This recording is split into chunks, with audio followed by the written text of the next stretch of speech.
হযরত আবু হুরায়রা বলছেন, নবী করিম সাল্লাল্লাহু আলাইহি ওয়াসাল্লাম বলেন, ও পৃথিবীর মানুষেরা, তোমরা তোমাদের ঘরগুলোকে কবরে পরিণত করো না। ঘরকে কি বানাও না? কবর বানাও না। তার মানে যেই ঘরের ভেতরে কোরআন তিলাওয়াত হয় না, নবীজি বললেন মৃত মানুষের কবর থেকে যেমন কোনো কথা শোনা যায় না, যেই ঘরের ভেতরে কোরআন তিলাওয়াত হয় না, রাসূলুল্লাহ বললেন সেই ঘরটা ঘর থাকে না, কবর হয়ে যায়। নবীজি বললেন খবরদার, তোমরা তোমাদের ঘরগুলোকে কবর বানায়ো না। অন্য এক হাদিসে রাসূলুল্লাহ বললেন, যেই ঘরের ভেতরে কোরআন তিলাওয়াত করা হয় না, ওই ঘরগুলো হয়ে যায় বিরান ঘর। অর্থাৎ যেই ঘরের ভেতরে কোনো মানুষজন বসবাস করে না তারে বিরান ঘর বলে, আর যেই ঘরের ভেতরে মানুষ বসবাস করে না সেই ঘরের ভেতরে যারা থাকে তাদের নাম কি? শয়তান। যেই ঘরে মানুষ থাকে না ওই ঘরে কে থাকে? শয়তান থাকে, জিন ভূত সেখানে বাসা বাঁধে। আল্লাহর নবী বলেছেন, আমার উম্মতেরা, ও আল্লাহর বান্দারা, তোমরা কোরআনুল কারীম তোমাদের ঘরের ভেতরে তিলাওয়াত করো, পরে ঘর আর কবরে পরিণত হবে না। তবে যদি তোমরা কোরআনুল কারীমের সূরা বাকারা যদি তোমাদের ঘরের ভেতরে তিলাওয়াত করতে পারো, নবীজি বললেন ঘরের ভেতর থেকে শয়তান ওই ঘরে আর থাকতে পারে না, পালিয়ে যায়। ঘরের ভেতরে শয়তান আছে না? ছোট ছোট বাচ্চারা দেখবেন শুধু শুধু কান্না করে, ঘুমের ভেতরে কান্না করে, জ্বালাতন করে। ঘরের ভেতরে আপনার কাছে ওয়াসওয়াসা লাগে, রাতে আপনি ঘুমিয়ে আছেন, মনে হয় যেন কোনো একজন মানুষ আপনার ঘরের ভেতরে হেঁটে চলে যাচ্ছে। নবীজি বললেন ঘরের ভেতরে শয়তানের ওয়াসওয়াসা থাকবে না যদি ঘরের ভেতরে সূরা বাকারা তেলাওয়াত করা যায়। আল্লাহ পাক ওই ঘর থেকে শয়তানকে তাড়ায়া দেন। তাফসীরে মাআরিফুল কোরআনের ভেতরে এসেছে, হযরত আব্দুল্লাহ ইবনে মাসউদ রাদিয়াল্লাহু তাআলা তিনি বলছেন, এই সূরা বাকারার ভেতরে 10টা আয়াত আছে অত্যন্ত গুরুত্বপূর্ণ। কোন ব্যক্তি যদি ওই 10টি আয়াত রাত্রিবেলায় তিলাওয়াত করে, ওই রাতে আল্লাহ পাক তাকে যাবতীয় সকল প্রকারের বিপদ মুসিবত, দুঃখ দুর্দশা, সকল প্রকারের অনিষ্ট থেকে আল্লাহ পাক তাকে হেফাজত করেন। সুবহানাল্লাহ। শুধু তাই নয়, হযরত আব্দুল্লাহ ইবনে মাসউদ বলছেন, আল্লাহর কোন বান্দা যদি সূরা বাকারার ওই 10টা আয়াত তিলাওয়াত করে, আর বিকৃত মস্তিষ্ক যাদের, কোনো পাগল মানুষ, কোনো পাগলের শরীরের উপরে যদি ওই 10টা আয়াত পড়ে যদি সেই ব্যক্তি যদি ফু দিয়ে দেয়, দম করে দেয়, আল্লাহ রাব্বুল আলামিন ওই বিকৃত মস্তিষ্ক পাগল ব্যক্তিটাকে আল্লাহ সুস্থ বানায়া দেয়। সেই 10টা আয়াত হযরত আব্দুল্লাহ ইবনে মাসউদ বললেন সূরা বাকারার প্রথম 4 আয়াত। মনে রাখবেন, প্রথম 4 আয়াত, মাঝখানের 3 আয়াত আয়াতুল কুরসি এবং তারপরের 2 আয়াত। কয়টা হলো? 7টা। আর আছে কয়টা? 3টা। সূরা বাকারার শেষ 3 আয়াত, লিল্লাহি মা ফিস সামাওয়াতি ওয়া মা ফিল আরদ, এখান থেকে শুরু করে শেষ পর্যন্ত শেষের 3 আয়াত, মাঝের 3 আয়াত, শুরুর 4 আয়াত। এই 10টা আয়াত যদি কোনো অসুস্থ ব্যক্তির শরীরের উপরে, বিকৃত মস্তিষ্ক যার, পাগলামি করে এমন মানুষের শরীরের উপরে পড়ে যদি ফু দিয়ে দেওয়া হয়, হযরত আব্দুল্লাহ ইবনে মাসউদ বললেন আল্লাহ তারে সুস্থ বানায় দেন। সুবহানাল্লাহ। আরো অনেক ফজিলত আছে, আজকে 2টা শোনালাম আপনাদেরকে। এবার আসুন, এই সূরা তিলাওয়াত আমরা আমাদের ঘরের ভেতরে করতে পারবো? কথা বলেন, পারবো? অনেকে ব্যবসা বাণিজ্য করেন, ব্যবসাতে বরকত হয় না, আছে না এরকম? সারাদিন ব্যবসা করে কিন্তু সন্ধ্যাবেলায় হিসাব মিলালে দেখা যায় তার প্রফিটের মুখ দেখেন না। আল্লাহ নবী বললেন, যেই ব্যবসা প্রতিষ্ঠানে যখন যেই দিন ব্যবসা প্রতিষ্ঠানটাকে উদ্বোধন করা হবে, যদি সূরা বাকারা তিলাওয়াত করা হয়, আর ওই ব্যবসা প্রতিষ্ঠানের ভিতরে যদি সূরা বাকারা যদি প্রতিনিয়ত তিলাওয়াত করা হয়, আল্লাহ পাক সেই ব্যবসার ভেতরে খায়ের বরকত দিয়া পরিপূর্ণ করে দেন। এই দিক সেই দিক দৌড়ানো লাগবে না, তাবিজ দেন, পানি পড়া দেন, ব্যবসা হয় না, হুজুর ফু দেন, কিচ্ছু লাগবে না। সূরা বাকারা তিলাওয়াত করবেন, আপনার ব্যবসাতে যিনি বরকত দেবেন তিনি কে? আরো জোরে বলেন কে? এই হচ্ছে সূরা বাকারার ফজিলত। এবার বাকারা কেন আল্লাহ পাক বললেন, এর নাম কেন আল্লাহ গাভীর নাম দিলেন, গরুর নামে কেন আল্লাহ সূরা অবতীর্ণ করলেন, এই সূরার ভেতরে আল্লাহ পাক সেই বিষয়টা অত্যন্ত সুন্দরভাবে চমৎকারভাবে আলোচনা করেছেন। দেখুন ঘটনাটা ছিল এই, বনী ইসরাইলের এক ব্যক্তির তার কোনো সন্তানাদি ছিল না, তার কোনো কি ছিল না, সন্তানাদি ছিল না, তার মাত্র একটা ভাতুষপুত্র ছিল, ভাতিজা। ভাতিজার আপনারা কি বলেন? ভাতিজাই কন। তো একটা মাত্র ভাতিজা আছে তার, আর কোনো কি নাই, সন্তানাদি নাই। তো এখন চাচা যখন মারা যাবে সকল সম্পদের মালিক হবে কে? ভাতিজা।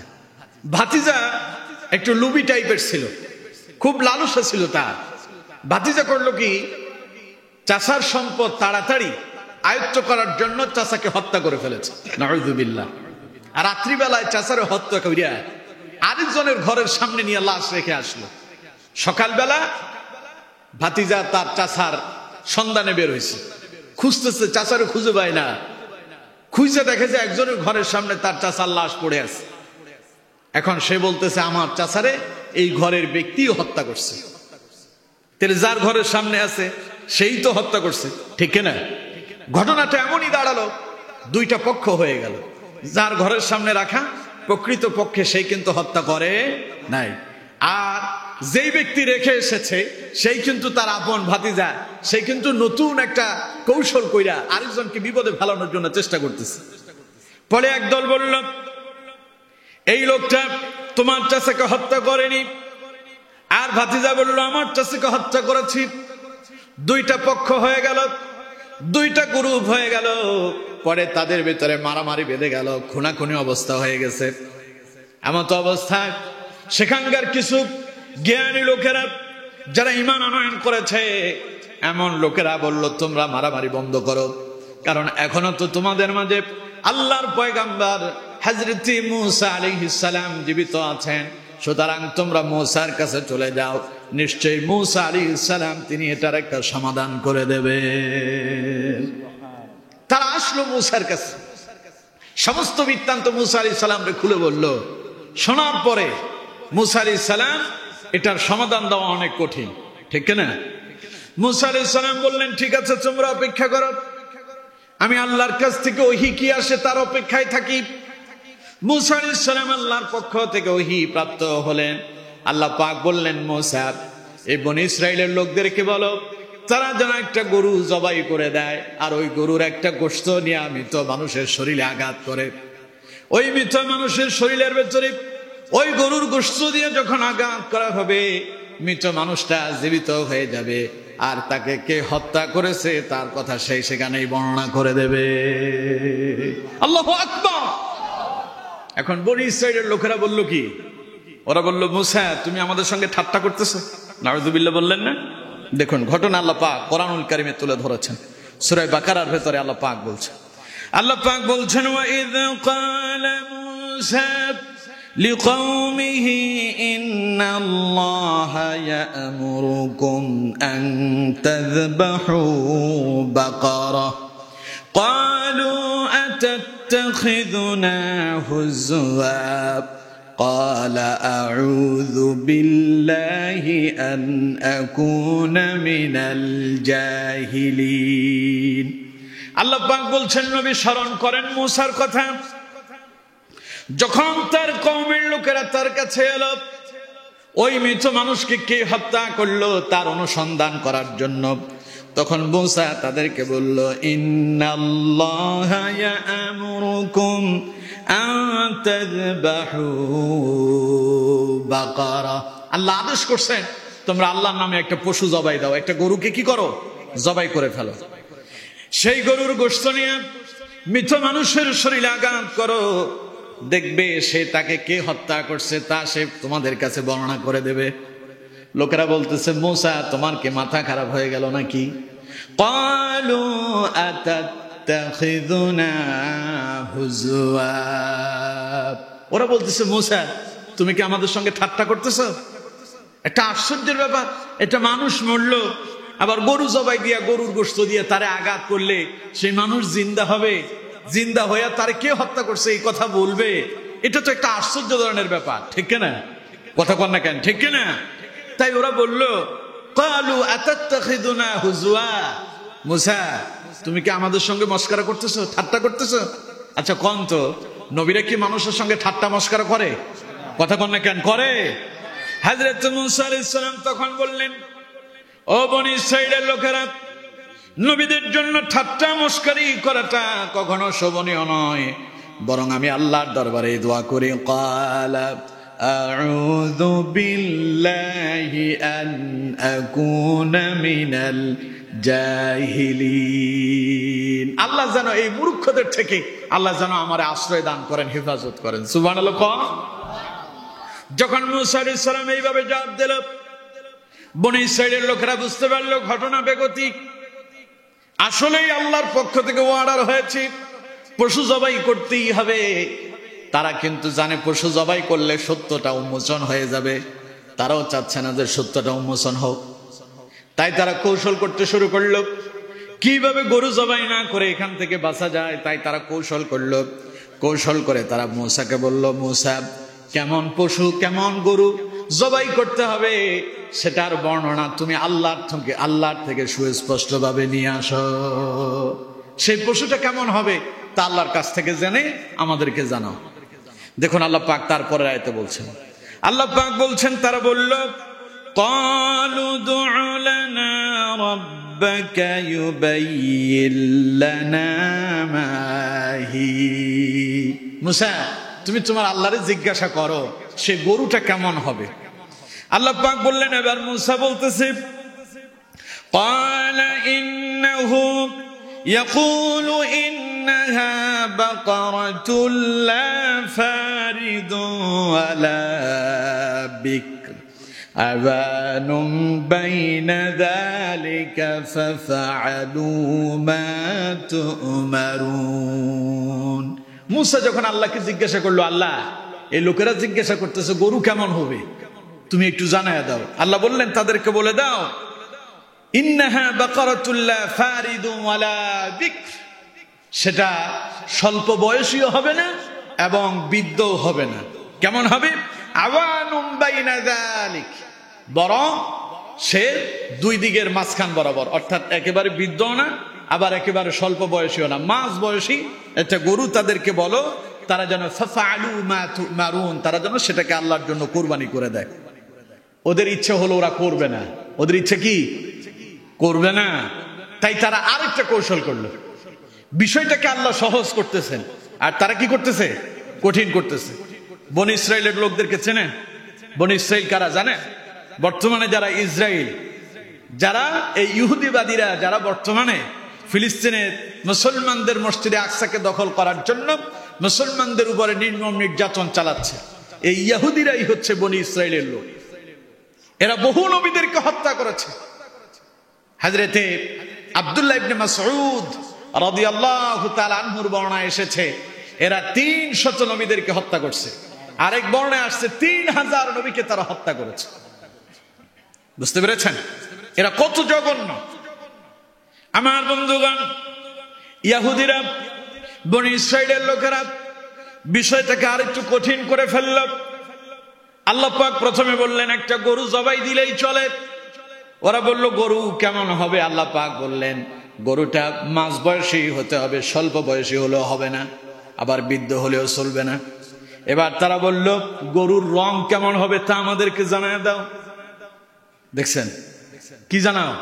এবার গরুর রং বলতে হবে। দেখুন আল্লাহ পাক বলছেন, ক্বালু দু'উ লানা রাব্বাকা ইউবাইয়িন লানা মা লাউনুহা ক্বালা ইন্নাহু ইয়াকুলু ইন্নাহা বাকারাতুন সাফরাউ ফাকিউন লাউনুহা তাসুরুন নাযিরিন।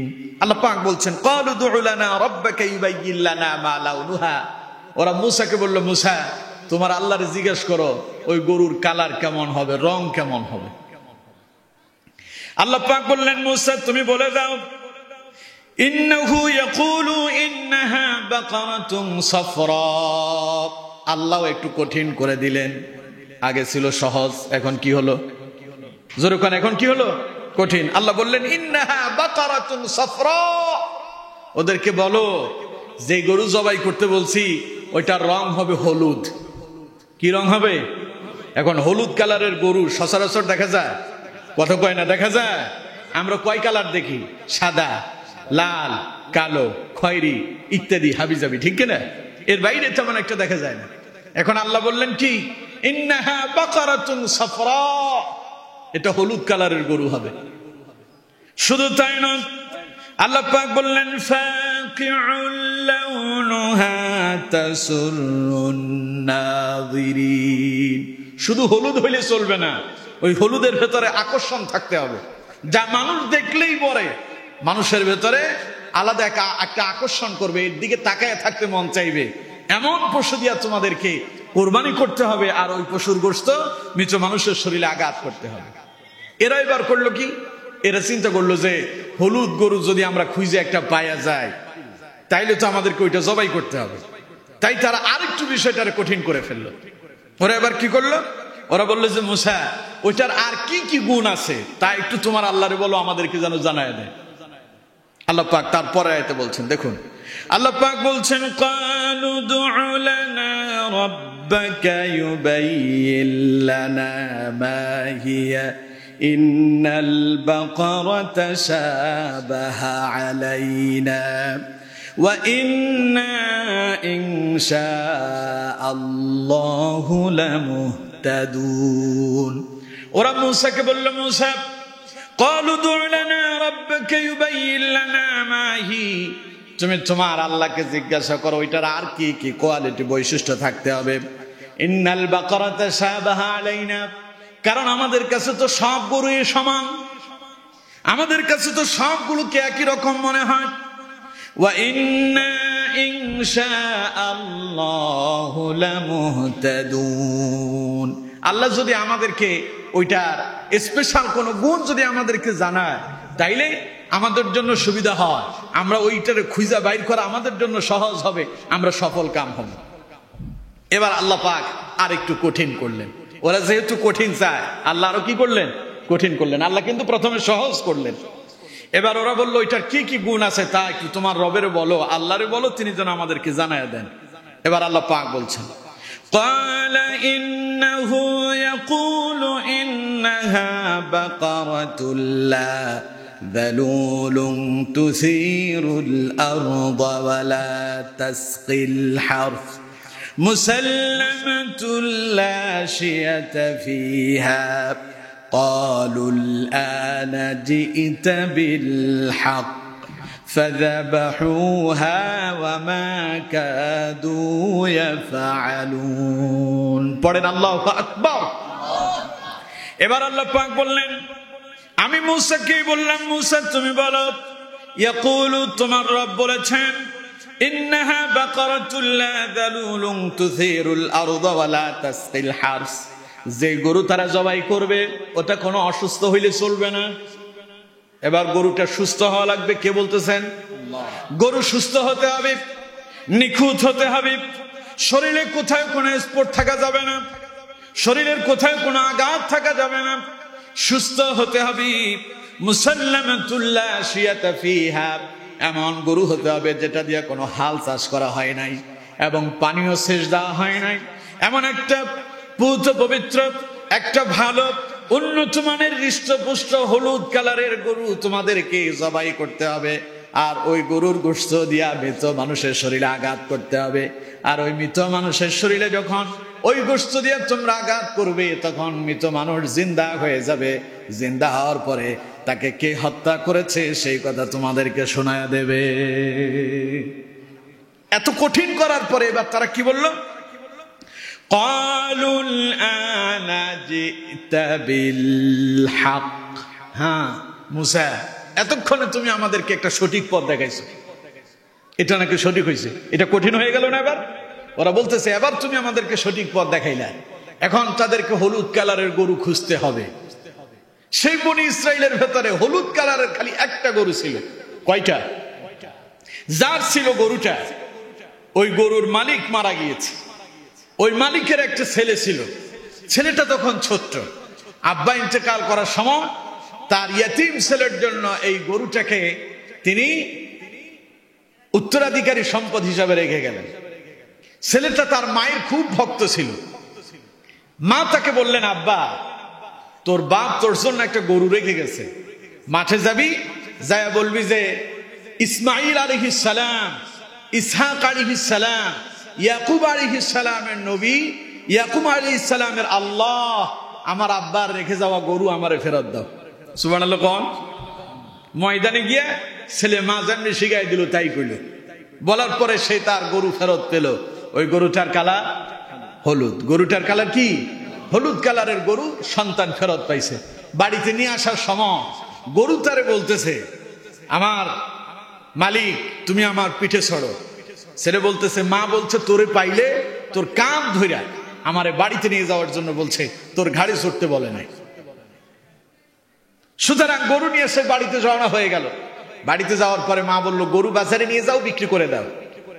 মা বলল যে, ছেলে বলতেছে, আম্মা কত বিক্রি করব? মা জিজ্ঞাসা করছে, ক্রেতা আসলে আবার আমাকে জিজ্ঞাসা করে তারপরে বিক্রি করবা।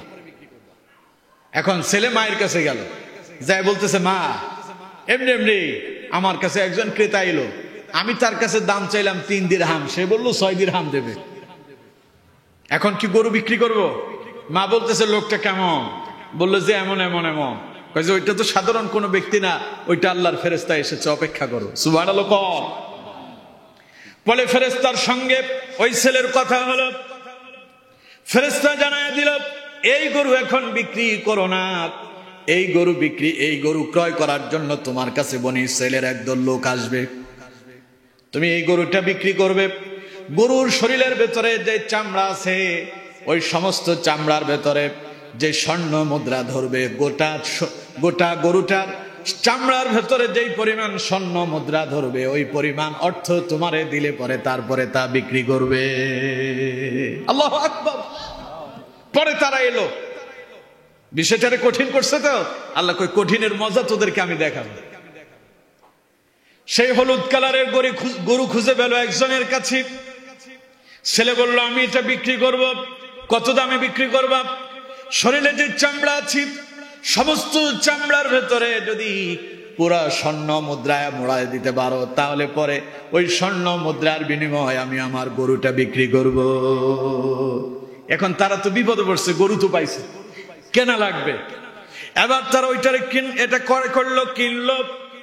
কেনার পরে আল্লাহ পাক বললেন, ফাযাবাহুহা ওয়া মা কাদু ইয়াফআলুন। এটাকে তারা জবাই করলো। জবাই করার পরে এটা থেকে তারা এক টুকরো গোশত নিল। গোশত নিয়ে ওই মৃত মানুষের শরীরের উপরে গোশতের টুকরা দিয়ে আঘাত করলো। আঘাত করার সঙ্গে সঙ্গে মৃত মানুষটা মৃত থেকে দাঁড়ায় জিন্দা হয়ে গেল। কি করলেন? আরো জোরে কোন কে? এখন তো সে আল্লাহ নাই, কথা কয় না, আছে না নাই? আমরা অনেকে বলি মরার পরে, কেউ বলতেছে আমি তো মাটির সঙ্গে মিশে যাব, কে আমারে জিন্দা করবে? কেউ বলতেছে আমি যখন মরে যাব। সনাতন ধর্মাবলম্বীদের নিয়ম হলো, মৃত্যুর পরে মৃত মানুষটারে আগুন দিয়া জ্বালায়া দেওয়া হয়, ছাই বানায় ফেলা হয়, অঙ্গার বানায় ফেলা হয়। সে মনে করতেছে আমি যখন ছাই হয়ে যাব, আমি যখন অঙ্গার হয়ে যাব, কে আবার আমারে জিন্দা করবে? আল্লাহ পাক বলছেন, কুল ইউহয়িহাল্লাযী আনশাআহা আউওয়ালা মাররা ওয়া হুয়া বিকুল্লি খালকিন আলীম। যিনি তোমারে প্রথমবার তৈরি করছেন, তিনি আবার তোমারে দ্বিতীয়বার তৈরি করতে সক্ষম না অক্ষম? জোরে বলতে হবে, সক্ষম না অক্ষম? সুতরাং দুনিয়াতে আল্লাহ দেখায় দিলেন, মৃত মানুষ পড়ে আছে, একটা গরু জবাই করা হলো। ওই গরুর গোশত দিয়ে যখন মৃত মানুষের শরীরে আঘাত করা হলো, মৃত মানুষটা জিন্দা হয়ে গেল। জিন্দা হয়ে বসে নাই, বরং দাঁড়ায় গেল। দাঁড়ায় উপস্থিত জনগণের সামনে বলল, আমারে হত্যা করেছে আমার আপন ভাতুষপুত্র, আমার ভাইবোত সম্পদের জন্য আমারে হত্যা করেছে। আল্লাহু আকবার। এর ফলে আবার সাথে সাথে সে আবার মৃত্যুবরণ করলো। এই কথা দ্বারা কি বুঝলাম আমরা? এর দ্বারা আমরা বুঝতে পারি আল্লাহর ক্ষমতা কত বেশি। ঠিক কিনা? জোরে কোন ঠিক কিনা? আল্লাহ ইচ্ছে করলে মুসা আলাইহিস সালামকে ওহীর মাধ্যমে জানায় দিতে পারতেন কে হত্যা করছে, তা না করে গরুর মাধ্যমে গরু জবাই দিয়ে এটা কেন করলেন? কারণ বনী ইসরাইলের লোকেরা মুসা আলাইহিস সালাম যখন আল্লাহর কাছ থেকে কিতাব আনার জন্য তুরে পাহাড়ে গিয়েছিল, তখন এরা গরুর পূজা করছে। তাই আল্লাহ পাক তাদেরকে দেখালো গরুর কোনো ক্ষমতা নাই, ক্ষমতা কার? আরো জোরে কোন কার? তাই আল্লাহ তাদের নাকের ভেতরে, আল্লাহ পাক তাদের নাকের ডগা এনে এই কথাই প্রমাণ করলেন, তোমরা যে গরু পূজা করো, বাছুর পূজা করো, এতে কোনো কিছু নাই, বরং সকল ক্ষমতার একচ্ছত্র মালিক কে? আর আল্লাহ যে সব করতে পারেন সেই প্রমাণ দেখালেন। এবং মুসা আলাইহিস সালাম যে আল্লাহর নবী, সেই কথাটা বনী ইসরাইলের মানুষের কাছে আল্লাহ পাক প্রমাণ করে দিলেন। সুবহানাল্লাহ। সেই গাবী, সেই গরু থেকে এই সূরা বাকারার নামকরণ করা হয়েছে। সুবহানাল্লাহ কইলেন না? তাহলে এবার সূরা বাকারা আল্লাহ কেন বাকারা বললেন তা আপনাদের মুখস্থ হয়ে গেছে না? কথা কয় না, মুখস্থ হয়েছে না? মুখস্থ হয়েছে। তাহলে এই সূরার নাম বাকারা দেওয়ার পেছনে এই গরুর ইতিহাস আছে। এজন্য আল্লাহ পাক এই সূরার নাম দিয়েছেন সূরাতুল বাকারা, অর্থাৎ গাবী। এবার আসুন, এই সূরা থেকে আমি আপনাদের সামনে 5টা আয়াত তিলাওয়াত করছি। কয়টা আয়াত? 5টি আয়াত তিলাওয়াত করেছি। এই 5টি আয়াতের এটা মোটামুটি আলোচনা আপনাদেরকে শোনাবো ইনশাআল্লাহ। পড়ুন ইনশাআল্লাহ। শেষ পর্যন্ত আমার সঙ্গে কারা কারা থাকবেন দেখে হাত তোলেন। নারায়ে তাকবীর, নারায়ে তাকবীর। আল্লাহ আমাদের হাতগুলো কবুল করুন। আমরা পড়ি আমিন। আরো জোরে পড়েন আমিন। দেখুন আল্লাহ পাক এই সূরার শুরুতে কি বলেছেন। আল্লাহ পাক বলছেন আলিফ লাম মিম যালিকাল কিতাবু লা রাইবা ফীহি হুদাল লিল মুত্তাকিন। আল্লাহ পাক শুরু করলেন আলিফ লাম মিম। কয়টা হরফ? জোরে বলেন কয়টা? আলিফ লাম মিম। কয়টা হলো? 3টা। 3টা হরফ দিয়ে আল্লাহ পাক একটা আয়াত তৈরি করলেন। এই একটি আয়াতের অর্থ, এই একটি আয়াতের তরজমা, এই একটি আয়াতের ব্যাখ্যা আমি জানি না। আমার পাশে যে মাওলানা সাহেব আছেন তিনিও জানেন না। আমার আগে যেই বক্তারা ওয়াজ করছে তারাও জানে না। তারা কেন? সারা পৃথিবীর সমস্ত বিজ্ঞানী, জ্ঞানী, বিজ্ঞানী, দার্শনিক, পণ্ডিত, মুহাদ্দিস, মুফাসসির, আলেম ওলামা সবগুলোকে এক জায়গায় করলো। এই 3টা হরফের অর্থ কেউ বের করতে পারবে? জোরে বলেন পারবে? এই 3টা হরফের অর্থ যিনি জানেন তিনি কে? আল্লাহ পাক জানেন, কিন্তু এই অর্থ আল্লাহ গোপন রেখেছেন। তিনি তার রাসূলকে জানিয়েছেন, কিন্তু রাসূল আমাদেরকে জানান নাই। এর জন্য এর অর্থ আমরা কেউ জানি। আরো জোরে বলেন আমরা কেউ জানি। কোরআনুল কারীমের এই হরফগুলোকে বিচ্ছিন্ন হরফ বলা হয়, আলাদা আলাদা হরফ বলা হয়। আর এগুলো পড়ার নিয়ম হলো আলাদা আলাদা ভাবে। আমার বন্ধুগণ, এই 3টা হরফ দিয়ে আল্লাহ পাক একটা আয়াত তৈরি করলেন। গোটা পৃথিবীর সমস্ত মুহাদ্দিস, মুফাসসির, দার্শনিক, পণ্ডিত, জ্ঞানী, বিজ্ঞানী যা আছে সবার মুখে তালা মেরে দিলেন। আল্লাহ পাক বললেন, ও পৃথিবীর মানুষেরা, আমার কোরআন নিয়ে যদি তোমাদের কোনো সন্দেহ, সংশয় যদি থেকে থাকে, তাহলে যদি ক্ষমতা থাকে, এই 3টা হরফ দিয়া কোরআনটারে শুরু করলাম। এই 3টা হরফের অর্থ বের করে আমারে দেখাও। দেখাতে পারবে কেউ? পারবে না। এগুলোকে আরবিতে হরফে মুকাত্তাআত বলা হয়। তবে এই হরফগুলো তিলাওয়াত করলে আল্লাহ পাক সওয়াব মনে হয় দেবেন না। কথা কয় না দেবেন না? আল্লাহ নবী বলেছেন, মান ক্বারা হারফান মিন কিতাবিল্লাহি ফালাহু হাসানাতু ওয়াল হাসানাতু বিআশরি আমসালিহা। আল্লাহর কোন বান্দা যদি কোরআনুল কারীমের একটি হরফ তিলাওয়াত করে, আল্লাহ পাক বিনিময়ে তাকে একটি নেকি দান করেন। নবীজি বললেন, ওয়াল হাসানাতু বিআশরি আমসালিহা। ওই একটা নেকিকে আল্লাহ পাক গ্রেট মার্ক দিয়া 10 নেকিতে আল্লাহ পাক রূপান্তরিত করে দেয়। আল্লাহ নবী বললেন, সুতরাং আমি বলি না আলিফ লাম মিম হারফুন লা আকওয়ালু, আমি কথা বলি না আলিফ লাম মিম হারফুন, আলিফ লাম মিম একটি হরফ, এই কথা আমি নবীজি বলি না। বরং আমি বলি আলিফ হারফুন ওয়া লাম হারফুন ওয়া মিম হারফুন। আল্লাহর কোন বান্দা যদি পড়ে আলিফ লাম মিম, পড়েন সবাই আমার সঙ্গে, আলিফ লাম মিম। আল্লাহ নবী বলেন আল্লাহর কোন বান্দা যদি এই তিনটা হরফ যদি তিলাওয়াত করে, তার আমলনামাতে 10টা নেকি নয় বরং 30টা নেকি আল্লাহ পাক জমা করে দেন। এখন আপনারা পড়ছেন না আমার সাথে? প্রত্যেকের আমলনামায় আল্লাহ পাক 30টা করে নেকি আল্লাহ জমা করে দিয়েছেন। সুবহানাল্লাহ। আমার বন্ধুগণ, এই আয়াত দিয়ে আল্লাহ পাক পৃথিবীর মানুষদেরকে চ্যালেঞ্জ করলেন। কি চ্যালেঞ্জ করলেন? তারপরের আয়াতে আল্লাহ পাক বলছেন, এই 3টা হরফ দিয়ে একটা আয়াত তৈরি করলাম। আমার কোরআনের ব্যাপারে বান্দা তোমার ধারণা কি? আমার কোরআন কেমন? এটা কেমন কিতাব আমি তোমাদেরকে শোনায়া দেই। যালিকাল কিতাবু লা রাইবা ফীহি হুদাল লিল মুত্তাকিন। আল্লাহ পাক বললেন যালিকাল কিতাব, যালিকা মানে ওই, যালিকা মানে কি? ওই, আর হাযা মানে এই। আল্লাহ পাক বললেন যালিকাল কিতাব, ওই কিতাব। এখন আল্লাহ যেই কিতাবের কথা বলতেছেন এটা ওই না এই? না না, এটা ওই না এই? এই এই কিতাবের আলোচনা করতেছেন, কিন্তু বলার সময় বললেন কি? যালিকাল কিতাব, ওই কিতাব। কিন্তু আল্লাহ বলতে পারতেন হাযাল কিতাব, এই সেই কিতাব। এই কিতাব লা রাইবা ফি, এই কিতাবে কোনো ভুল নাই, সন্দেহ নাই, সংশয় নাই। এই কথা না বলে আল্লাহ পাক বললেন যালিকাল কিতাব, এটা হলো সেই কিতাব লা রাইবা ফি, যাতে কোনো সন্দেহ নাই। মুহাদ্দিসিনে কারাম, মুফাসসিরিনে কারাম লিখেছেন আল্লাহ রাব্বুল আলামিন এখানে যে যালিকা বললেন তার ভেতরে হাজাটা গোপন রেখে দিলেন।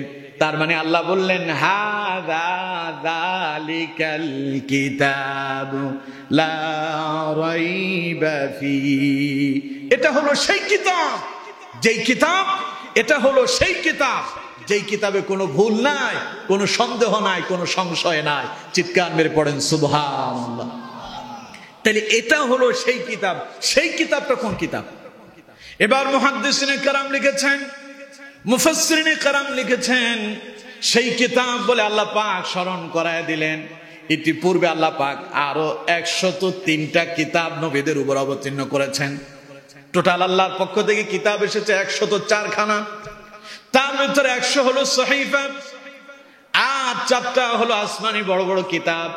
1 নাম্বার তাওরাত, 2 নাম্বার জাবুর, 3 নাম্বার ইনজিল, 4 নাম্বার মহাগ্রন্থ আল কোরআন। কয়টা হলো? আর জোরে কোন কয়টা? বাকি কিতাবগুলো কোরআনের আগে আসছে না পরে আসছে? আগে। তাওরাত, জাবুর, ইনজিল এগুলো কোরআনের আগের কিতাব। ওই কিতাবগুলোর ভেতরে আল্লাহ পাক এই কোরআনের কথা বলেছিলেন এইরকম একখান কিতাব আল্লাহ দুনিয়ায় প্রেরণ করবেন।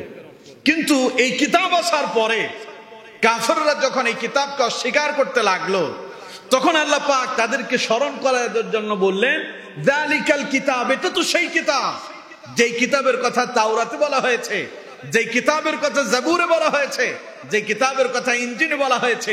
এই হলো সেই কিতাব লা রাইবা ফি, এতে কোনো সন্দেহ সংশয় নাই। জোরে বলেন সুবহানাল্লাহ। আর আরেক বর্ণনা এসেছে, মুফাসসিরিনে কারাম লিখেছেন যে এই সূরাটা অবতীর্ণ হয়েছিল মদিনায়। মক্কাতে রাসূলের উপরে এই কোরআন অবতীর্ণ হওয়া শুরু হয়েছিল, ঠিক কিনা? এখন মক্কা থেকে রাসূল যখন মদিনায় এলেন, মদিনার লোকেরা যেন সন্দেহ না করে, তাই আল্লাহ পাক মদিনার লোকদের সন্দেহ দূর করার জন্য তাদেরকে জানায় দিলেন এটা সেই কিতাব যা মক্কাতেও আমি আল্লাহ আমার নবীর উপর অবতীর্ণ করছি, এখানেও সেই কিতাবই দিচ্ছি লা রাইবা ফি, এতে কোনো সন্দেহ নাই। সুবহানাল্লাহ। আরেক বর্ণনা এসেছে আল্লাহ পাক যালিকাল কিতাব বলে ওই কিতাবকে সম্বোধন করেছেন, যে কিতাব সর্বপ্রথম আল্লাহ পাক লাউহে মাহফুজের ভেতরে লিপিবদ্ধ করে রেখেছেন। সুবহানাল্লাহ। এরকম একখান কিতাব আল্লাহ কোথায় রেখেছেন? লাউহে মাহফুজ। সেখান থেকে আল্লাহ কোরআন পাঠিয়েছেন। কোরআনে আল্লাহ পাক সেই কথা বলছেন। কোরআনের একখান বাড়ি আছে। কোরআনের একখান কি আছে? বাড়ি আছে। আমাদের সবার বাড়ি আছে না? আমরা আমাদের বাড়ি থেকে এখানে এসেছি, এখানে আমাদের কারো বাড়ি নাই, ঠিক কিনা? কোরআন কিন্তু এক জায়গা থেকে আসছে, তার একটা বাড়ি আছে। কোরআন আল্লাহ পাক কোরআনের বাড়ির কথা বলছেন, বাল হুয়া কুরআনুম মাজিদুন ফি লাউহিম মাহফুজ। আল্লাহ পাক বলছেন বাল হুয়া কুরআনুম মাজিদ, এই হলো কোরআন মাজিদ, ফি লাউহিম মাহফুজ, এর বাড়ি হলো লাউহে মাহফুজে। সুবহানাল্লাহ। সেখান থেকে এই নির্মূল কিতাব নবী আমি আপনার উপর অবতীর্ণ করলাম। আচ্ছা, কেন আল্লাহ এতবার রাসূলুল্লাহকে এই কথা শোনালেন? নবী আপনি তাদেরকে বলেন যালিকাল কিতাব লা রাইবা ফি, এতে কোনো ভুল নাই, এতে কোনো সন্দেহ নাই, সংশয় নাই। এই কথা কেন বললেন? এর পেছনে একটা কারণ আছে না? কথা বল না, কেন আছে না? নাই আছে। নবী করিম সাল্লাল্লাহু আলাইহি ওয়াসাল্লাম তিনি যখন এই কিতাব আল্লাহর পক্ষ থেকে ওহী হিসাবে পাওয়া শুরু হলো, রাসূলুল্লাহ যখন এই কিতাব থেকে মানুষদেরকে আল্লাহর দিকে দাওয়াত দেওয়া শুরু করলেন কোরআন দিয়া, তখন তারা রাসূলুল্লাহকে বলল মুহাম্মদ নিজের পক্ষ থেকে বানিয়ে বানিয়ে কথা বলে। নাউযুবিল্লাহ। তারা আবার কেউ বলল এটা মুহাম্মদের নিজের বানানো কিতাব, এটা আল্লাহর কিতাব নয়। নাউযুবিল্লাহ। তখন আল্লাহ পাক তাদেরকে বললেন না, নবীকে সান্ত্বনা দিলেন, নবী ওরা আপনাকে বলে এটা আপনার কথা, ওরা বলে এই কিতাব আপনি নিজ থেকেই অবতীর্ণ করেছেন, আপনি তাদেরকে বলেন আপনি টেনশন করবেন না, আপনি চিন্তিত হবেন না, আপনি ব্যতিব্যস্ত হবেন না, আপনি অস্থির হবেন না, এই তো সেই কিতাব যালিকাল কিতাব লা রাইবা ফি, যা আমি আপনার উপর অবতীর্ণ করব বলে আগেই নির্ধারণ করেছি, এতে কোনো সন্দেহ নাই। সুবহানাল্লাহ।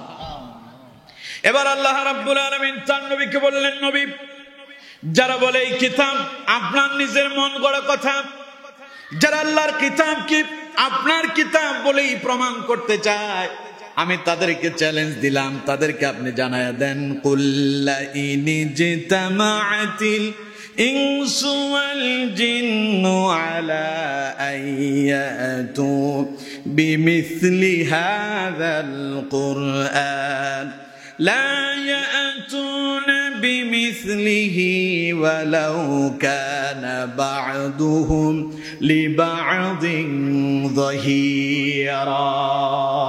আল্লাহ কাফেরদের সাথে চ্যালেঞ্জ করলেন, হে কাফেরেরা, এই কিতাব যদি মনে হয় মানব রচিত কিতাব, এমনটা যদি তোমাদের ধারণা হয়, তাহলে এই রকম একখান কিতাব তোমরা নিজেরা তৈরি করে আমারে দেখাও। আল্লাহু আকবার কইলেন না তো? আরো জোরে কোন আল্লাহু আকবার। এরকম একটা কিতাব মানুষের পক্ষে তৈরি করা কি সম্ভব? জোরে কোন সম্ভব? আল্লাহ পাক বললেন, নবী আপনি তাদেরকে বলে দেন কুল্লা ইনিজতামাআতিল ইনসু ওয়াল জিন, तमाम পৃথিবীর সমস্ত মানব গোষ্ঠীকে তারা এক জায়গায় একত্রিত করুক, সমস্ত জিনগুলোকে এক জায়গায় একত্রিত করুক, আলা আইয়াতু বিমিসলি হাযাল কুরআন, তারা সকলে মিলে চেষ্টা করে তাদের পক্ষে যদি সম্ভব হয় আমার কোরআনের মতো একখান কোরআন তারা তৈরি করে আমারে দেখায়। আল্লাহু আকবার। আল্লাহ পাক বলছেন লা ইয়াতুনা বিমিসলিহি, কখনো তারা পারবে না। সারা পৃথিবীর সমস্ত মানব দানব জিন ইনসান সকলে একত্রিত হয়ে যদি ওয়ালাউ কানা বা'দুহুম লিবা'দিন যাহিরা, সবাই যদি একজন আরেকজনকে যদি সাহায্য করে, সহযোগিতা করে, আল্লাহ পাক বললেন এরপরেও আমার এই কোরআনের মতো একখান কোরআন তারা কখনো তৈরি করতে পারবে না, পারবে না। আল্লাহু আকবার। তারা কি এই চ্যালেঞ্জ তখন গ্রহণ করেছিল? করে নাই, কারণ এটা সম্ভব নয়। এরপরে যখন আল্লাহ আয়াত অবতীর্ণ করলেন, যদি পারো আমার কোরআনের মতো একখান কোরআন তৈরি করে আমারে দেখাও, ওরা চ্যালেঞ্জ গ্রহণ করলো না। কিন্তু এরপরেও যখন মুহাম্মদ সাল্লাল্লাহু আলাইহি ওয়াসাল্লাম এই কোরআন দিয়ে দাওয়াত দেয়, এরপরেও তারা কোরআনের ব্যাপারে বলে এগুলো মিথ্যা কথা, এগুলো মুহাম্মদের নিজের বানানো কথা, এটা আল্লাহর কথা নয়। এবার আল্লাহ নতুন করে আরেকটা চ্যালেঞ্জ দিলেন। আল্লাহ বললেন গোটা কোরআন তৈরি করতে হবে না, যদি পারো আমার কোরআনের মতো 10টা সূরা তোমরা আমার সামনে তৈরি করে দেখায়া দাও। পারবে তারা? জোরে কোন পারবে?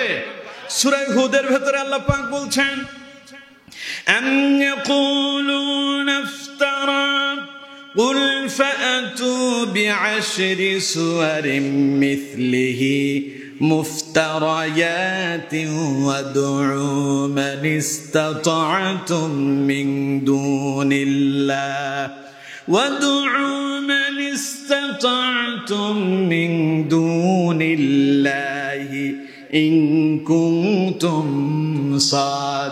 صادقين পড়েন আল্লাহু আকবার। আচ্ছা, আল্লাহু আকবার বলতে আপনাদের কি অসুবিধা হচ্ছে? আল্লাহু আকবার কার স্লোগান? আরো জোরে কোন কার? তা আল্লাহু আকবার যদি আল্লাহর স্লোগান হয়, আল্লাহর স্লোগানটা এত আস্তে দিলেন আপনারা। দলের এখন মার্কা আসছে না, মার্কা কয়েকদিন পরেই তো নির্বাচন, ঠিক না? মার্কার স্লোগান শোনেন আপনারা? মার্কার স্লোগানের আওয়াজ ঘুমানো যায় না, রাস্তার ধুলোবালি রাস্তায় থাকে না, ঠিক না?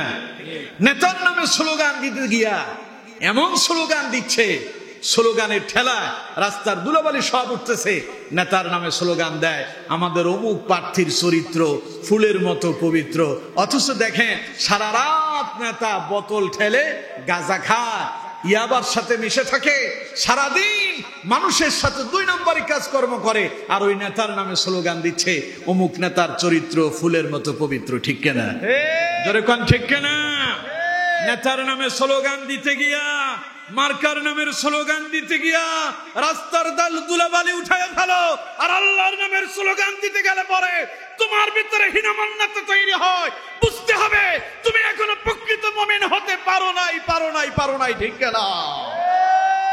নারে তাকবীর, নারে তাকবীর, আল কোরআনের আলো,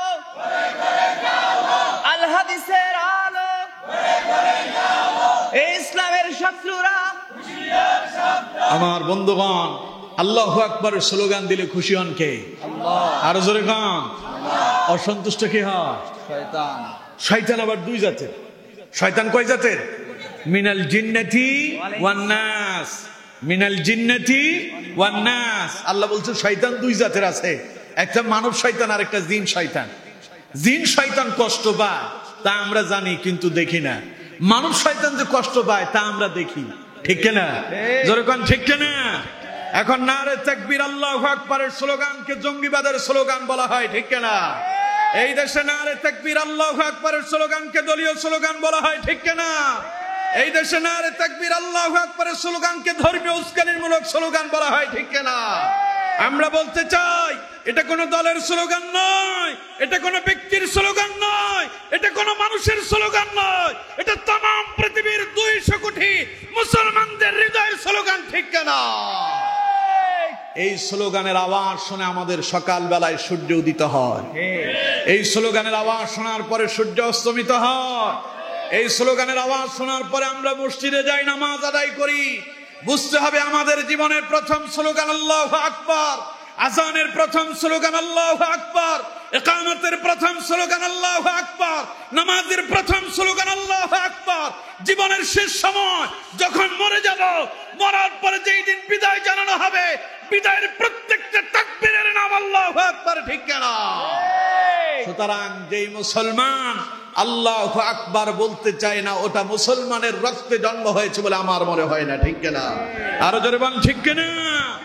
এই জন্য আমি বলি এই দেশে আল্লাহু আকবার চলছে, কিয়ামত অবধি চলবে, বন্ধ করার ক্ষমতা কারো নাই, ঠিক না? এদেশে আল্লাহু আকবারের সুরে সূর্য ওঠে, এদেশে আল্লাহু আকবারের সুরে সূর্য ডুবে, এদেশে আল্লাহু আকবারের সুরে সূর্য ওঠে, এদেশে আল্লাহু আকবারের সুরে সূর্য ডুবে, এদেশের মাল্লা মাঝি কিষান মজুর সবার ঠোঁটে শোনারে লা ইলাহা ইল্লাল্লাহর জিকির ওঠে, ঠিক না?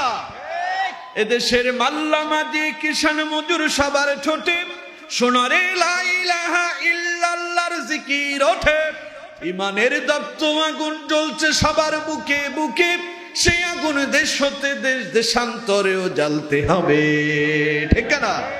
এদেশে আল্লাহু আকবারের সুরে সূর্য ওঠে, এদেশে আল্লাহু আকবারের সুরে সূর্য ডুবে, এদেশে আল্লাহু আকবারের সুরে সূর্য ওঠে, এদেশে আল্লাহু আকবারের সুরে সূর্য ডুবে, এদেশের পথে ঘাটে, এদেশের বাজার হাটে, এদেশের এদেশের এদেশের এদেশের গঞ্জে গ্রামে খোদার নামের তাসবিহাতে কত ফির আউলিয়াদের অশ্রু ঝরে গভীর রাতে, ঠিক না?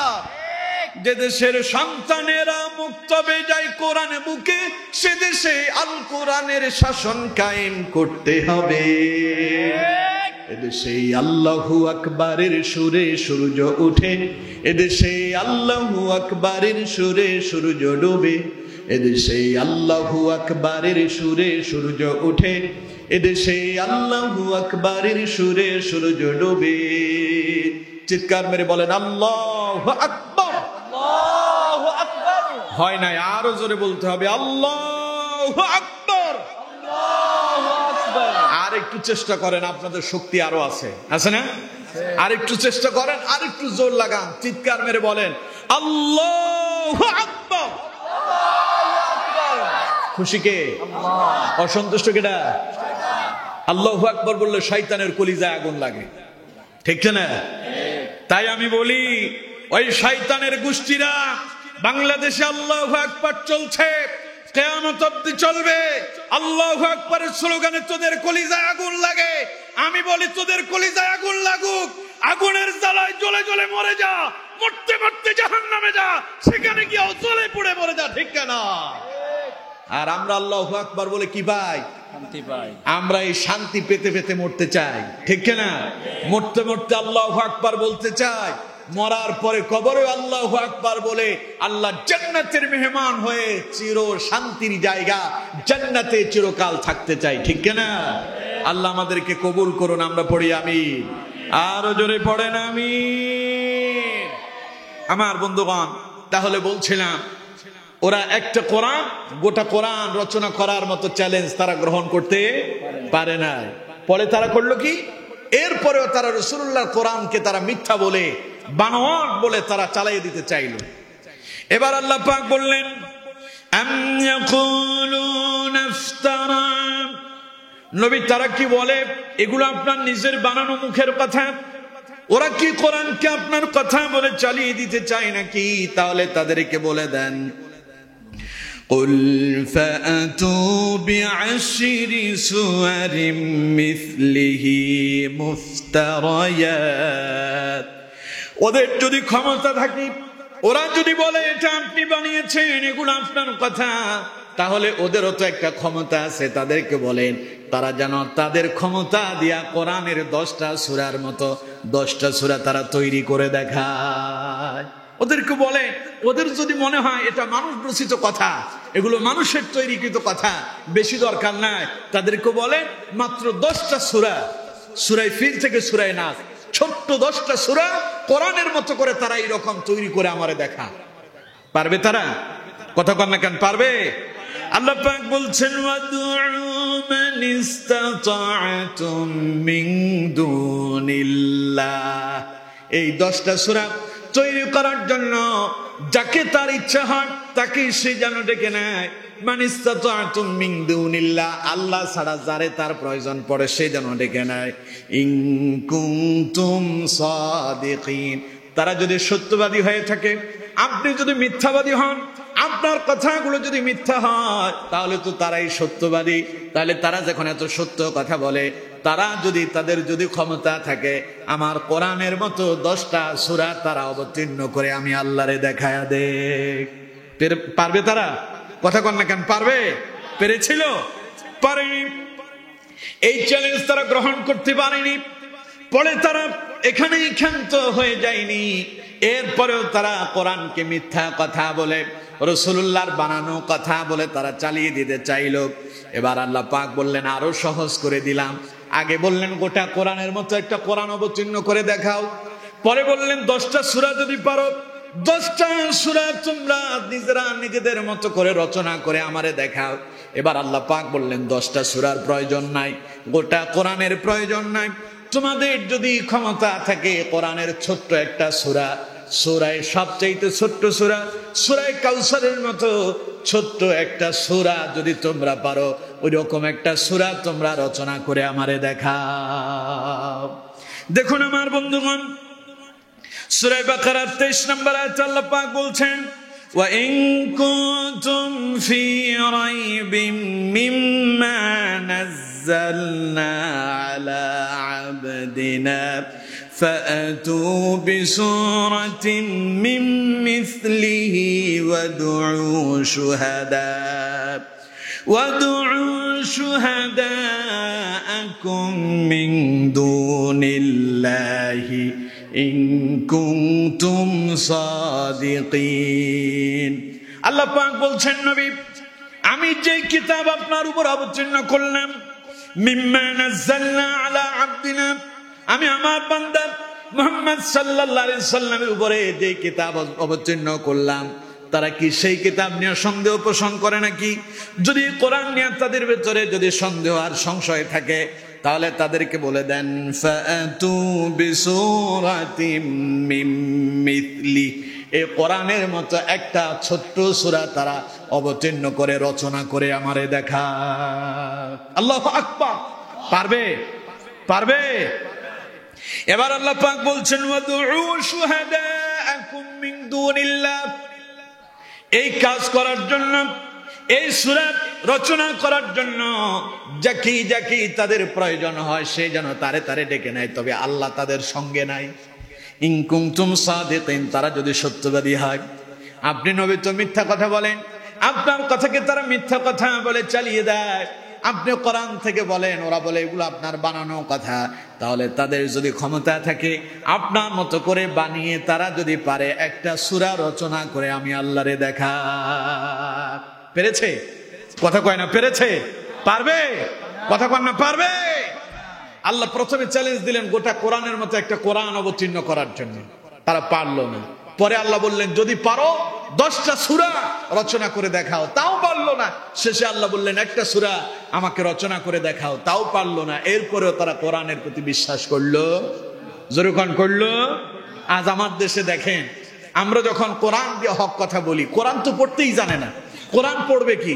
মাঝে মধ্যে দেখবেন মাইক একখান পাইলে সালাম দেয়, সালাম আলাইকুম, আছে না? কথা কয় না কেন? শব্দ কি সালাম আলাইকুম না আসসালামু আলাইকুম? ওরা বলে সালাম আলাইকুম। আর আউযু বিল্লাহ আর বিসমিল্লাহর অবস্থা যে কি তা তো আর বলার দরকার নাই। আর আমরা যখন কোরআন দিয়ে কথা বলি, ওরা আমাদের কথাগুলোকে বলে আমরা নাকি রাজনীতি করি। ঠিক কিনা? কথা কোন ঠিক কিনা? আমরা যখন কোরআন দিয়ে কথা বলি, ওরা বলে আমরা নাকি ধর্মীয় উস্কানিমূলক কথা বলি। আমরা যখন কোরআন দিয়ে কথা বলি, ওরা বলে আমরা নাকি রাজনীতি করি। আমরা যখন কোরআন দিয়ে কথা বলি, ওরা বলে আমরা নাকি নাশকতা সৃষ্টি করি। আমি বলতে চাই, ওরাও তাদের মতো যে কাফেরেরা কোরআনের কথা এতবার শোনার পরেও আল্লাহর চ্যালেঞ্জ গ্রহণ করতে পারে নাই, এরপরে কোরআনকে মিথ্যা বলেছে। আজকে সেই সমস্ত লোকেরাই আল্লাহর কোরআনের কথাকে রাজনীতি বলে, আল্লাহর কোরআনকে তারা নিভায়া দিতে চায়। ঠিক না? ওরা আমাদেরকে কথা বললে বাধা দেয়। মাওলানা সাহেব কোরআন দিয়ে কথা কয়, নেতা সাহেব পাশে বসে মাওলানা সাহেবকে বলে হুজুর রাজনীতি করিয়েন না। বলে না? কথা কন না কেন? বলে না? নেতা যখন মাইক পায় তখন শুরুতেই তার দলের প্রশংসা দিয়া শুরু করে।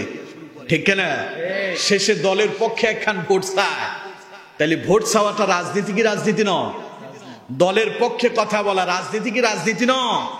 তো আপনি নেতা সাহেব দাঁড়ায় রাজনীতি করলেন, আর আমরা এখানে কোনো দলের কথা বলি না, এখানে কোনো দলের দিকে মানুষদেরকে ডাকি না। আমরা এখানে মানুষদেরকে ডাকি আল্লাহর কোরআনের দিকে। ঠিক কিনা? আমরা মানুষদেরকে ডাকি আল্লাহর দিকে, আমরা রসুলের দিকে মানুষদেরকে ডাকি, আমরা জান্নাতের দিকে ডাকি, জাহান্নাম থেকে মানুষদেরকে মুক্ত করার জন্য আমরা তাদের কাছে দাওয়াতের মেসেজ পৌঁছায় দেয়। ঠিক কিনা? আর ওরা আমাদেরটা বলে আমরা রাজনীতি করি। আমি বলি যত কাম করে মোসওয়ালার নাম হয় দাড়িওয়ালার। ঠিক কিনা? কথা বল না কেন? ঠিক কিনা? আকাম কুকাম সব তারা করে, আর আমাদের বেলায় এসে বলে আমরা নাকি রাজনীতি করি। আমি আপনাদেরকে জিজ্ঞাসা করি, আপনারা আজ পর্যন্ত কোন এমন বক্তা দেখছেন যেই বক্তা কোরআনের মাহফিলে উঠে বলছে আমি অমুক দল করি, আমার মার্কা এই, এবার নির্বাচনে আপনারা আমাদের অমুক মার্কায় ভোট দিয়ে আমাদেরকে নির্বাচিত করে দেবেন? বলেছে? তো রাজনীতি হইল কই? কোরআনের মঞ্চে বসে আলেমরা সুদের বিরুদ্ধে বলে, ঘুষের বিরুদ্ধে বলে, জানা ব্যভিচারের বিরুদ্ধে বলে, মানুষদেরকে আল্লাহর দিকে ডাকে, জান্নাতের দিকে ডাকে, মানুষদেরকে সন্ত্রাস বানায় না, মাদকের দিকে ডাকে না, জানা ব্যভিচারের দিকে ডাকে না, মানুষদেরকে কোরআনের মাহফিলে আল্লাহর দিকে ডাকা হয়, ঠিক কিনা? আর ওরা আমাদেরকে বলে আমরা রাজনীতি করি। তাই আমি বলি রাজনীতিটা তাইলে বোঝা যায় খুব খারাপ জিনিস, ঠিক কিনা? মানে খারাপ জিনিসটা হুজুর আপনারা কইরেন না, যত খারাপ আছে উনি করুক, যত খারাপ কাম কি হ্যাঁ উনি ইচ্ছা মতো খারাপ কাম করুক, হুজুর আপনি কইরেন না। তার মানে রাজনীতিটা ওনারা বুঝাইতে চায় এটা হইল হারাম, ওনাদের জন্য আরাম, ওনাদের জন্য রাজনীতি কি আরাম, আর আমাদের হুজুরদের জন্য এটা কি হারাম। চিন্তা করতেছেন মাথা কোন জায়গায় গিয়ে ঢুকছে? এদের মূল উদ্দেশ্য হচ্ছে এরা বুঝতে পেরেছে এইভাবে যদি কোরআনের মাহফিল চলে, এইভাবে যদি মানুষজন কোরআনের কথা শুনতে থাকে, তাহলে বেশি দিন তাদের নেতাগিরি চলবে না, ঠিক কিনা? ওরা বুঝতে পেরেছে এইভাবে যদি কোরআনের মাহফিল চলে, মদের আসরে আর যুবকদেরকে পাওয়া যাবে না, ঠিক কিনা? ওরা বুঝতে পেরেছে এইভাবে যদি কোরআনের মাহফিল চলে, ওরা টেন্ডারবাজি আর চাঁদাবাজি করতে পারবে না। প্রত্যেক মানুষ আল্লাহর কোরআনের প্রেমিক হয়ে যাবে, মসজিদে ঢুকবে, নামাজ আদায় করবে।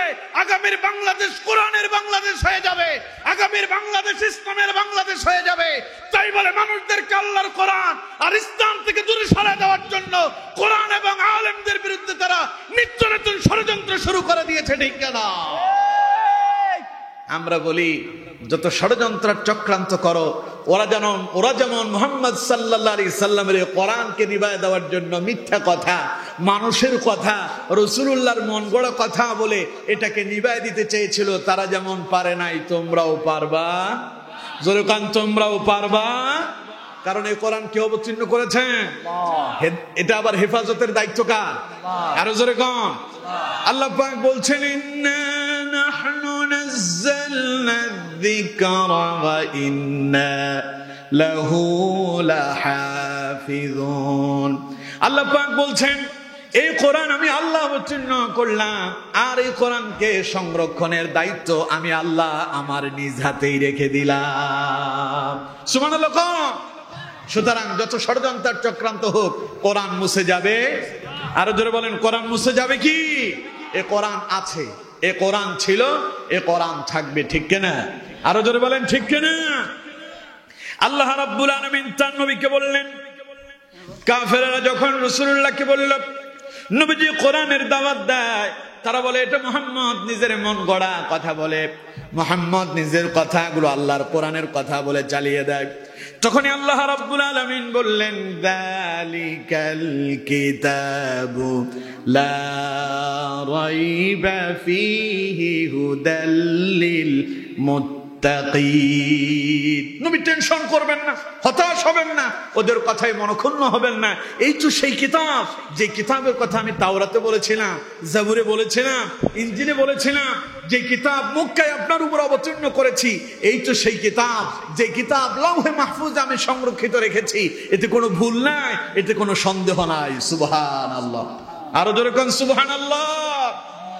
সুতরাং নবী, কেউ যদি কোরআন থেকে সৎপথ পেতে চায়, কোরআন দিয়া নিজের জীবনটারে যদি আলোকিত করতে চায়, তাহলে তাদেরকে জানায় দেন ফিহি হুদাল লিল মুত্তাকিন।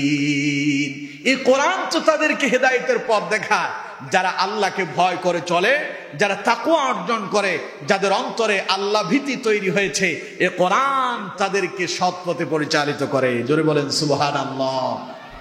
তাহলে কোরআন কাদেরকে সৎপথ দেখায়? মুত্তাকিদেরকে। কাদেরকে? জোরে বলেন কাদেরকে? মুত্তাকি কারা? মুত্তাকি হলো তারা যারা অন্তরে আল্লাহকে ভয় করে, যারা হৃদয় দিয়ে আল্লাহকে ভয় করে, তাদেরকে বলা হয় মুত্তাকি। তাদেরকে কি বলে? একটু সবাই বলেন না, তাদেরকে কি বলে? মুত্তাকি বলে। আল্লাহ পাক বললেন হুদাল লিল মুত্তাকিন। এই কোরআন তো মুত্তাকিদের জন্য হেদায়েত। সুবহানাল্লাহ। কিন্তু কোরআনের অন্য জায়গায় আল্লাহ পাক কি বললেন? হুদাল লিন-নাস। এখানে আছেন, কাছে আছেন। কোরআনের অন্য জায়গায় আল্লাহ পাক বলেছেন হুদাল লিন-নাস। কোরআন হচ্ছে গোটা মানব গোষ্ঠীর জন্য পথ প্রদর্শক। সুবহানাল্লাহ। এটাতে কোনো ধর্ম বর্ণ নাই, দলাদল নাই, কে আওয়ামী লীগ, কে বিএনপি, কে জামাত, কে বাসদ, কে হেফাজত, কে সরমনাই, কে আহলে হাদিস, কে কোন দল করে, এটাতে দেখার কোনো সুযোগ নেই। আল্লাহ পাক বলছেন তাম পৃথিবীর সমস্ত মানব সম্প্রদায়ের জন্য এই কোরআন হলো হেদায়েতের আলো। সুবহানাল্লাহ। কিন্তু এখানে আল্লাহ কি বললেন? হুদাল্লিল মুত্তাকিন। কোরআন তো মুত্তাকিদের জন্য হেদায়েত। আর অন্য জায়গায় বললেন হুদাল্লিন নাস, গোটা মানব সম্প্রদায়ের জন্য এটা হেদায়েতের পথ প্রদর্শক। তাহলে কথাটা দুই রকম হইল না? কথা কন না কেন? কথাটা দুই রকম হইল না? কথাটা কেন দুই রকম হইল? তা আমি যদি আপনাদেরকে বুঝাই, আপনারা বুঝতে খুব সহজ হবে। মনে করেন এটা হলো কোরআনের মঞ্চ। এটা কি মঞ্চ? মাহফিল। এটা সামনে হলো কি শ্রোতাদের বসার জায়গা। ওইখানকার লোক আর এখানকার লোক দুটো কি একরকম নাকি? ওইখানকার লোক সবাই কি এখানে আসতে পারবে? আবার এখানে যারা বসছে তারা সব জায়গায় যেতে পারবে কি পারবে না? পারবে, তাদের জন্য উন্মুক্ত। কিন্তু এখানে আসার জন্য স্পেশাল পারমিশন লাগবে। কিন্তু এখানে যত কথা হবে, সামনে যারা থাকবে তাদের জন্য যেমন, এখানে মঞ্চে যারা বসবে তাদের জন্য ঠিক তেমন। ঠিক কিনা? কিন্তু এখানকার লোকগুলোর জন্য আরেকটু স্পেশাল। এখানকার লোকগুলোর জন্য আরেকটু কি স্পেশাল। ঠিক আল্লাহ পাক বলছেন হুদাল্লিন নাস, কোরআন গোটা মানব সম্প্রদায়ের জন্য হেদায়েত। কিন্তু স্পেশাল হেদায়েত হলো তাদের জন্য হুদাল্লিল মুত্তাকিন, যারা আল্লাহকে ভয় করে। সুবহানাল্লাহ। এবার আমরা আল্লাহকে জিজ্ঞাসা করি, আল্লাহ মুত্তাকি কারা? কারা এই কোরআন থেকে সঠিক হেদায়েত পাবে? তারা কারা? আল্লাহ পাক এরপরে মুত্তাকিদের পরিচয় তুলে ধরলেন। দেখুন আল্লাহ পাক বলছেন, আল্লাহ রাব্বুল আলামিন বলছেন আল্লাযীনা يؤمنون بالغيب ويقيمون الصلاة ومما رزقناهم ينفقون। আল্লাহ পাক বললেন মুত্তাকিদের তিনটা কোয়ালিটি আছে। আল্লাহ পাক বলেছেন এক নাম্বার হলো আল্লাযীনা ইউমিনুনা বিল গায়ব, তারা অদৃশ্য বিষয়ের উপর বিশ্বাস করে। দুই নাম্বার আল্লাহ পাক বললেন ওয়া ইউকিমুনাস সালাত, তারা নামাজ কায়েম করে। তিন নাম্বার আল্লাহ পাক বলছেন ওয়া মিম্মা রাযাকনাহুম ইউনফিকুন, আমি আল্লাহ তাদেরকে যে রিজিক দান করেছি মুত্তাকিরা আবার সেখান থেকে আমার জন্য ব্যয় করে। সুবহানাল্লাহ। তাহলে এক নাম্বার যারা মুত্তাকি তাদের প্রথম পরিচয় আল্লাহ পাক বলছেন আল্লাযীনা ইউমিনুনা বিল গায়ব, তারা অদৃশ্যে বিশ্বাস করে। অদৃশ্য কি? যা সাধারণত চোখে দেখা যায় না। যা চোখে দেখা যায় না তা কি অদৃশ্য।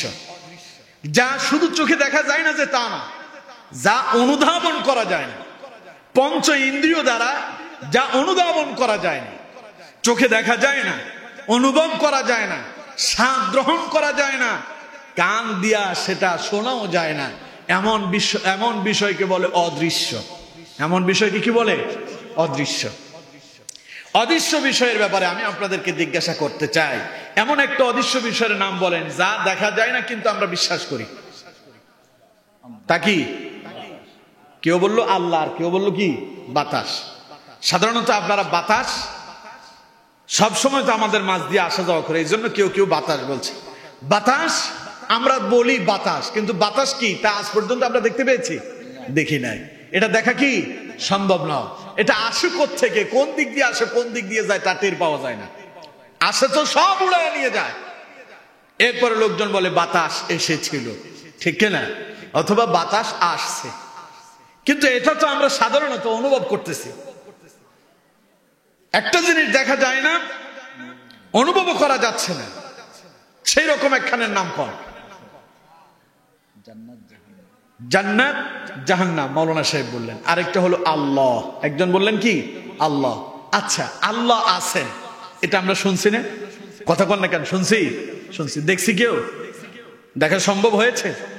আল্লাহরই দেখি নাই। এই সহজ কথাটা কইতে আপনারা কত কঠিন করলেন। সহজ কথা। অদৃশ্য যদি কোনো কিছু থাকে তার প্রথম নাম হলো আল্লাহ। তার প্রথম নাম কি? আল্লাহ। যা আমরা চোখে দেখি না, অনুভব করতে পারি না, কিন্তু আমরা জানি আল্লাহ আছেন। আল্লাহ আছে। জান্নাত আমরা শুনেছি আছে, যেটা সুখ সমৃদ্ধির জন্য আল্লাহ তৈরি করেছেন, শান্তির জন্য শুনেছি কিন্তু দেখি নাই। দেখা দুনিয়াতে থেকে সম্ভব নয়, জাহান্নাম, শাস্তি হবে মরার পরে, শুনেছি কিন্তু দেখি নাই। মরার পরে একটা জগৎ আছে যাকে বলা হয়েছে পরকাল, শুনেছি কিন্তু পরকালটা কি তা আমরা দেখি নাই। এরপরে ফেরেশতা শুনছি আমাদের কাঁধে কাঁধেও আছে, কয়জন করে? 2 জন, ডান কাঁধে একজন, বাম কাঁধে একজন, আমাদেরকে পাহারা দিচ্ছে, শুনেছি কিন্তু দেখি না, ঠিক না? এরপরে আসেন আরো এরকম অনেক আছে যা আমরা শুনি কিন্তু দেখি না, অনুভব করতে পারি না। 2 জন ফেরেশতা 2 কাঁধে বসে আছে, ভাতটার কি অনুভব হয়েছে? কথা বল না কেন হয়েছে? আল্লাহু আকবার কইলেন না? এটার নাম অদৃশ্য। এটার নাম কি? অদৃশ্য। চোখেও দেখা যায় না, অনুভব করা যায় না। আল্লাহ পাক বলছেন আল্লাযীনা ইউমিনুনা বিল গায়ব, যারা আল্লাহকে ভয় করে, যারা মুত্তাকি, তাদের প্রথম গুণটা হলো তারা যা দেখে না তার উপরে তারা বিশ্বাস স্থাপন করে।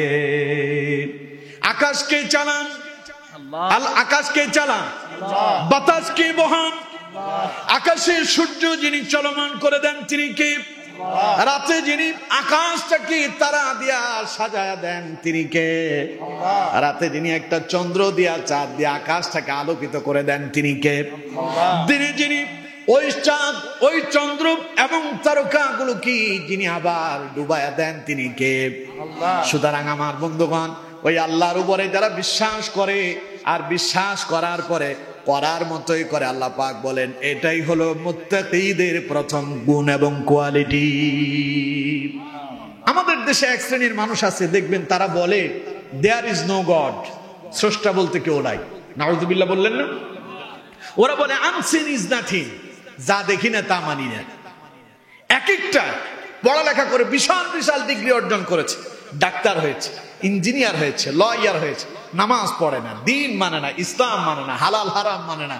কারণ তারা বলে there is no God, so unseen is nothing, স্রষ্টা বলতে কেউ নাই, যা দেখি না তা মানি না। নাউযুবিল্লাহ, জোরে বলেন নাউযুবিল্লাহ। একটা ঘটনা আপনাদেরকে বলি। ঢাকা বিশ্ববিদ্যালয় থেকে এক ছাত্র ক্লাস শেষ করে বিশ্ববিদ্যালয় থেকে বের হলো। সময় তখন মাগরিবের সময়, ঘনাঘনি। বিশ্ববিদ্যালয়ের সামনে এক রিক্সাওয়ালা যাচ্ছে। রিক্সাওয়ালাকে ডেকে বললো, মামা দাঁড়াও। তো রিক্সাওয়ালা দাঁড়ালো, বললো যে আমি অমুক জায়গায় যাব, ভাড়া কত? অত ভাড়া, উঠেন চলেন। কিছু দূর যাওয়ার পরে মাগরিবের আজান হয়ে গেল। রিক্সাওয়ালা ফরেজগার মানুষ, নামাজ কালাম পড়ে। এখন আজান হওয়ার পরে রিক্সাওয়ালা বলতেছে তার প্যাসেঞ্জারকে, অর্থাৎ যেই ছেলেটা বিশ্ববিদ্যালয় থেকে বেরিয়ে এলো তাকে বলতেছে, বাবা আজান হয়েছে, চলো 2 জনে গিয়ে নামাজ পড়ে আসি। ছেলে বলতেছে, চাচা নামাজ সমাজ আবার ওইগুলো কি জিনিস? তখন চাচা বলতেছে, তুমি কি মুসলমান না? ছেলে বলতেছে, হ্যাঁ, আমার নাম তো আব্দুল্লাহ কিংবা আব্দুর রহমান, আমিও মুসলমানের ঘরেরই সন্তান, তো তুমি নামাজ পড়বো না? ও বলতেছে, চাচা নামাজ পড়ে কি লাভ? তখন চাচা রিক্সাওয়ালা বলতেছে, নামাজ পড়ে কি লাভ তা যদি তুমি বুঝতা এই প্রশ্ন আমারে করতা না। ছেলে বলতেছে, চাচা আপনি তো পড়ালেখা করেন নাই, তেমন বই পুস্তক আপনি পড়েন নাই। অনেক বই আমরা পড়ছি, আমরা বই পুস্তক পড়ে বুঝলাম যে নামাজ কালাম পড়ে কোনো লাভ নাই, কারণ আপনি যে আল্লাহর ইবাদত করতেছেন, আল্লাহ বলতেই তো কিচ্ছু নাই। নাউযুবিল্লাহ। চাচা বলল, আব্বু তুমি এটা কি কইলা? আল্লাহ বলতে কেউ না, এই কথা তোমারে কইলো কে? ছেলে বলতেছে, আপনি বই পুস্তক খুলে দেখেন, আমরা বহু পড়ালেখা করছি, আল্লাহরই খুঁজে পাই নাই। তো চাচা বলতেছে, আচ্ছা যদি তাই হয় তাহলে আমি তোমার প্রশ্ন করতে চাই, এই পৃথিবীটা কি এমনি এমনি চলতেছে? ছেলে বলতেছে, এগুলো আপন গতিতে চলে। চাচা বলতেছে, ভাতিজা যদি তাই হয়। রিক্সাওয়ালা বলল, যদি ভাতিজা তাই হয় তাহলে এই রিক্সার একটা ফেটেও আমি সামনের দিকে মারবো না। দেখি তো এই রিক্সা কে চালায় তোমার গন্তব্যে নিয়ে যায়। ভাতিজা বলল, চাচা যদি রিক্সা যদি আপনি পেটেলে যদি চাপ না দেন তাহলে তো রিক্সা বাড়ি পর্যন্ত যাবে না।